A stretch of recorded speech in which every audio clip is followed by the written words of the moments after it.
किसी समय की बात है, एक छोटे से गांव में विराज नाम का एक युवक रहता था। वह साधारण किसान था, लेकिन उसके भीतर कुछ असाधारण करने की चाह थी। उसकी आंखों में हमेशा एक चमक रहती, जैसे वह दुनिया से कुछ छिपा हुआ देखना चाहता हो। गांव में एक बुजुर्ग साधु रहते थे, जिनकी कहानियां सुनकर बच्चे और बड़े सब मंत्रमुग्ध हो जाते। सबसे रहस्यमयी कहानी थी उस जादुई शहर की, जो बादलों के ऊपर बसा हुआ था। कहा जाता था कि जो भी वहां जाता है वह कभी लौटकर नहीं आता। यह सुनकर गांव वाले डर जाते थे, लेकिन विराज के मन में एक अलग ही उत्सुकता जगती थी।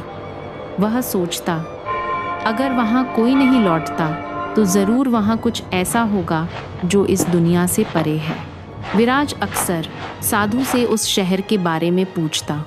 साधु मुस्कुराकर कहते, बेटा, वह जगह हर किसी के लिए नहीं है। वहां वही पहुंच सकता है जिसका दिल सच्चा हो और इरादे पवित्र हों। ये शब्द विराज के दिल में घर कर गए। एक दिन उसने ठान लिया कि अब और इंतजार नहीं करेगा। सुबह सुबह सूरज की पहली किरण के साथ उसने एक छोटा सा थैला उठाया। उसमें बस थोड़ा सा खाना, पानी और एक पुराना नक्शा था जो उसे साधु ने दिया था। नक्शे में एक अजीब सा रास्ता बना था जो किसी और को नजर नहीं आता था। विराज अपने सफर पर निकल पड़ा। सबसे पहले उसे घना जंगल मिला। जंगल इतना शांत था कि उसके कदमों की आहट तक गूंज रही थी। चलते चलते वह एक झरने के पास पहुंचा। झरना जैसे कोई मधुर धुन गा रहा हो। झरने के पास एक पत्थर पर कुछ लिखा था, जो सच्चे दिल से खोजता है वही आगे बढ़ सकता है। विराज ने झरने का पानी अपने चेहरे पर छिड़का। जैसे ही पानी की बूंदें उसके चेहरे पर पड़ी, उसे लगा मानो उसके भीतर एक नई ऊर्जा भर गई हो। वह और उत्साह से आगे बढ़ने लगा। कुछ दिन बाद उसे पहाड़ की चोटी पर एक गुफा मिली। गुफा के भीतर अंधेरा था, लेकिन बीचों बीच एक प्राचीन किताब रखी हुई थी। किताब खोलते ही सुनहरी रोशनी फैल गई। उसमें लिखा था, अगर तुम बादलों के नगर तक पहुंचना चाहते हो तो तुम्हें विश्वास के साथ छलांग लगानी होगी। डर तुम्हारा सबसे बड़ा दुश्मन है। विराज के दिल की धड़कन तेज हो गई। नीचे गहरी खाई थी और ऊपर बादल, लेकिन उसने हिम्मत जुटाई और छलांग लगा दी। गिरते ही चारों ओर सुनहरी रोशनी छा गई। उसकी आंखें बंद हो गईं। जब उसने आंखें खोलीं तो सामने का नज़ारा देखकर दंग रह गया। वह सचमुच बादलों के ऊपर था। वहाँ एक चमकता हुआ शहर था। इमारतें ऐसे चमक रही थीं मानो हीरे मोती से बनी हों। गलियां रोशनी से जगमगा रही थीं और हवा में एक अजीब सी मधुर खुशबू फैली थी। अचानक उसके सामने एक लंबा सा व्यक्ति आया। उसकी आंखें तारों जैसी चमक रही थीं। उसने कहा, मैं इस नगर का रक्षक हूँ। यहाँ हर कोई नहीं आ सकता। तुम यहाँ तक पहुँचे हो, इसका मतलब है तुम्हारा दिल सच्चा है।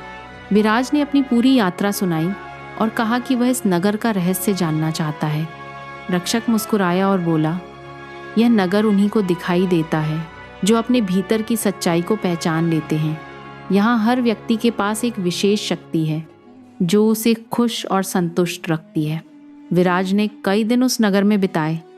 उसने देखा कि वहाँ के लोग लालच और ईर्ष्या से मुक्त थे। उनके लिए सोना चांदी कुछ मायने नहीं रखता था। वे सच्चाई और अच्छाई में ही सुख पाते थे।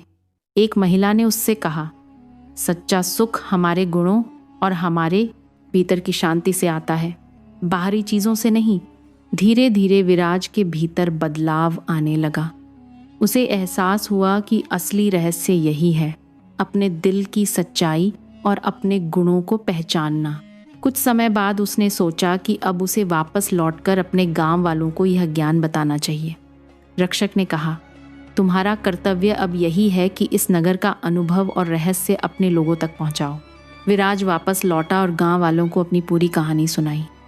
पहले तो किसी ने यकीन नहीं किया, लेकिन उसकी आंखों की चमक और शब्दों की सच्चाई ने सबका मन बदल दिया।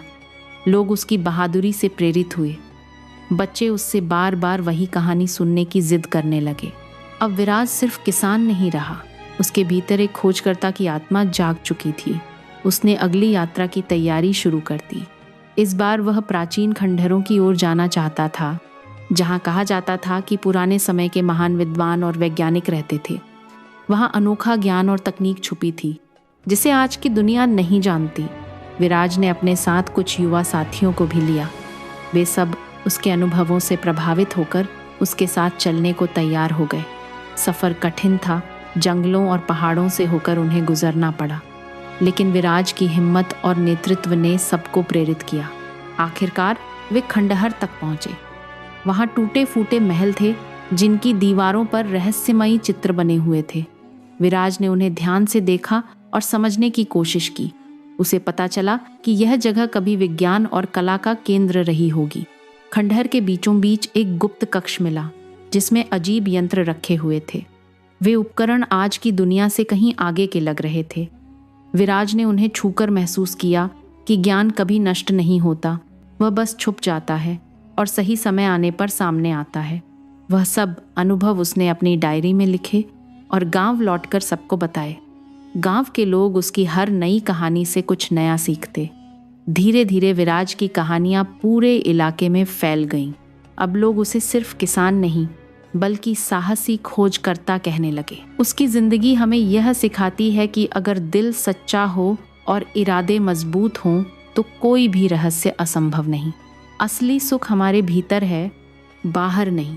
और अगर हम जिज्ञासा और साहस से आगे बढ़ें तो दुनिया के छिपे हुए रहस्य भी हमारे सामने खुल जाते हैं।